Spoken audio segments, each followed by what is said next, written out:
America से किसी ने सवाल पूछा, क्या होल सेल मार्केट से बिना कब्ज़ा लिए हुए डायरेक्ट इनके गोदाम में अमेज़ॉन पर शिप करना जायज़ है, इससे प्रॉफिट कमाना जायज़ है? देखें, कब्ज़ा लिए बग़ैर कोई भी चीज़ शरीयत में आप आगे फ़रोख्त नहीं कर सकते सिवाय प्लॉट या गैर मनकूली अशिया जो होती हैं, प्लॉट हो गया, मकान हो गया,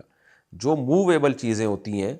मनकूली अशिया जिनको कहा जाता है, जब तक आपके कब्ज़े में, कब्ज़े का मतलब रिस्क में नहीं आ जाती, हलाक हो तो आपका नुकसान समझा जाएगा, इतनी इस कंडीशन में जब तक नहीं आ जाती आप उसको शरीयत में आगे नहीं बेच सकते।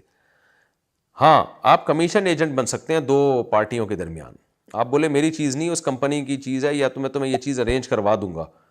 तो कंपनी बेचेगी इसको और आप सिर्फ बीच में एक दलाली का काम करेंगे, कमीशन एजेंट का काम करेंगे, तो इसका कमीशन लेंगे। तो बिल्कुल क्लियरिटी के साथ अगर आप कमीशन एजेंट बन रहे हैं, कस्टमर को बता रहे हैं भाई मैं तुम्हें चीज़ परचेज़ करवा दूंगा और ये चीज़ ज़िम्मेदारी उसी की है जो सेलर है, और नुकसान हो गया तुम्हारे कब्ज़े के बगैर तो सेलर का नुकसान समझा जाएगा, तो ये कमीशन एजेंट बन के कमीशन लेना जायज़ है। अगर ख़रीदो फ़रोख्त का मामला हो रहा है, आप खुद बेच रहे हैं,